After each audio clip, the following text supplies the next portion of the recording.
The wind carried whispers of life and death, the rhythm of survival that had echoed across this land for centuries. Among the tall grass walked a young male lion named Cairo. His mane was still thin, his paws still learning the weight of power. Every day was a lesson, every sunrise a test of hunger and instinct. Cairo had been alone for weeks, exiled after challenging his father for dominance too soon. His ribs showed beneath his fur, and his eyes, once filled with pride, now carried the quiet desperation of solitude. As he moved through the fading heat of the afternoon, he spotted movement, a small elephant calf, trapped deep in a muddy pit near a dry riverbed. Normally, such a sight would mean an easy meal. Nature taught lions to take opportunities when they came. Yet something inside Cairo shifted. Perhaps it was the echo of his own loneliness, the way he, too, had been stuck, fighting to survive. He approached slowly, his massive paws pressing softly into the dirt. The calf froze, trembling. Cairo lowered his head, letting out a low, calming rumble. Then, using his claws, he began digging, loosening the edge of the pit. Each movement was careful, deliberate. The mud clung to his mane, the sun burned his back, but he kept going. After several tries, the ground gave way. The calf kicked, slipping upward. Cairo nudged with his shoulder, pushing it toward freedom. Finally, with a loud trumpet, the young elephant climbed out, stumbling onto solid earth. For a few seconds, they just stared at each other, predator and prey, bound by something older than instinct. In the distance, the calf's herd appeared, running toward the sound. Cairo stepped back, lowering his head as if to say, "He's safe now." The mother raised her trunk high, letting out a soft call, not of anger, but of gratitude. Cairo turned and walked away, his golden fur shimmering in the dying light. Behind him, the herd surrounded their young, but one calf kept watching, as if understanding that kindness could exist even in a world built on fear. That night, as the stars filled the African sky, Cairo rested under an acacia tree. He had not hunted, he had not eaten. Because on that day, the hunter had become the helper. And in a land ruled by survival, that small act of mercy roared louder than any victory. The savannah, once cracked and lifeless, began to bloom again. Rivers flowed, grass thickened, and herds returned to graze. But Cairo still wandered alone, a lion without a pride, guided only by instinct and the faint echo of something he didn't yet understand. One morning, as mist hung low over the plains, he woke to distant rumbling. At first, he thought it was thunder. But then came the sound, deep, rhythmic footsteps that shook the ground. The elephant herd. The same herd he had once helped. He stood still as the giants emerged through the haze, their shadows rising like mountains. At the center was the calf, now stronger, taller, eyes brighter. For a long moment, the world went silent. Then, with a slow and graceful motion, she lifted her trunk and released a low, rumbling call. It was not fear, not warning, but recognition. Cairo lowered his head in respect, a quiet understanding passing between them. For a few minutes, predator and prey shared the same space, unafraid. Then the herd moved on, disappearing into the morning light. Cairo watched them go, unaware that eyes were watching him too. Another lion, older and scarred. A rogue male named Dakar, drawn by the scent of challenge. As the wind shifted, their gazes locked. There would be no peace now. The clash came swift and violent. Cairo fought with everything he had, not for dominance, not for hunger, but for survival. When the battle ended, both lions lay still. The sun bled red across the sky. Dakar limped away in defeat, leaving Cairo bruised but alive. His breath came slow, his heart steady. The savannah had tested him again, and he had endured. That evening, as the sky turned violet, Cairo limped toward a watering hole. His reflection shimmered on the surface. No longer just a young outcast, but something greater. A lion who had learned mercy. A hunter who had found his soul. Behind him, the faint trumpet of an elephant echoed through the wind, like a reminder that kindness never dies. It returns, in ways the wild can never explain. Cairo lifted his head toward the stars, his mane swaying gently in the night breeze. He was no longer alone. Seasons passed, the savannah changed again. The grass grew tall, the air heavy with the scent of rain and life. Cairo had healed from his battle scars, but something within him had changed even more. He no longer roamed searching for dominance, he searched for purpose. One dusk, as the sun melted behind the horizon, he found it, a young lioness, wounded and frightened, hiding near a cluster of rocks. Her flank was scratched, her eyes dull from exhaustion. Cairo stepped forward, his massive frame casting a shadow over her. The hyenas paused, uncertain.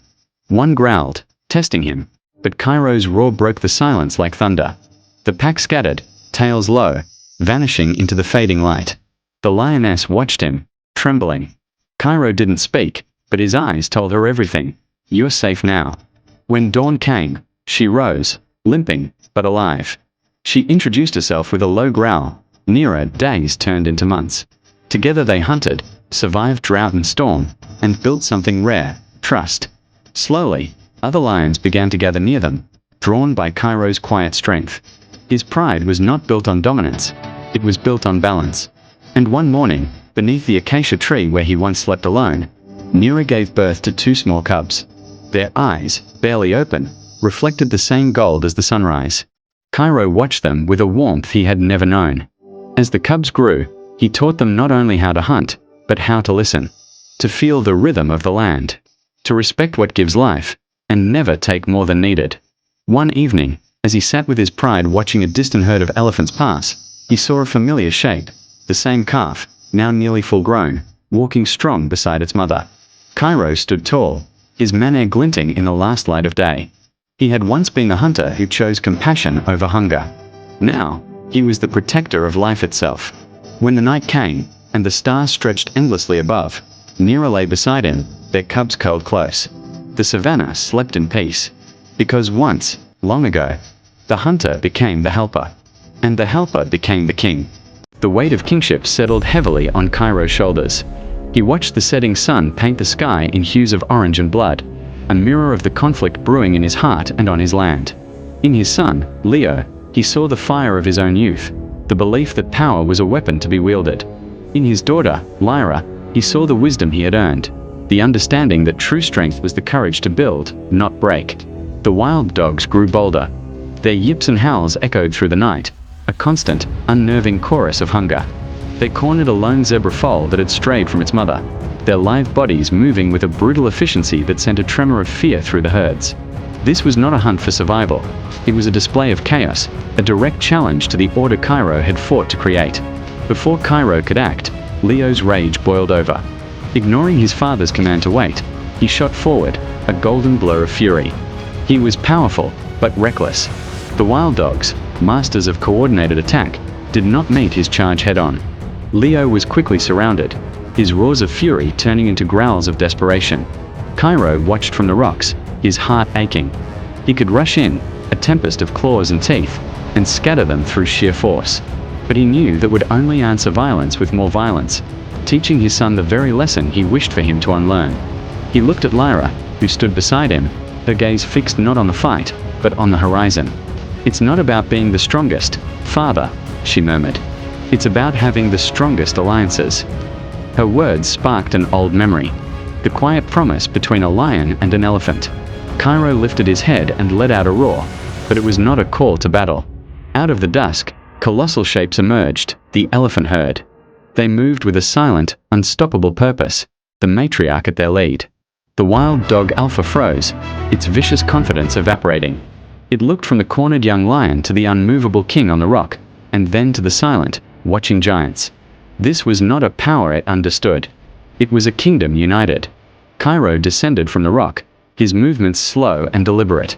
He walked past his son, his gaze locked on the wild dog leader. He did not growl. He did not need to, his presence was enough. The Alpha, faced with a power that could crush it without a single blow, submitted. It lowered its head, whined softly, and herded its pack away, vanishing back into the shadows from whence they came.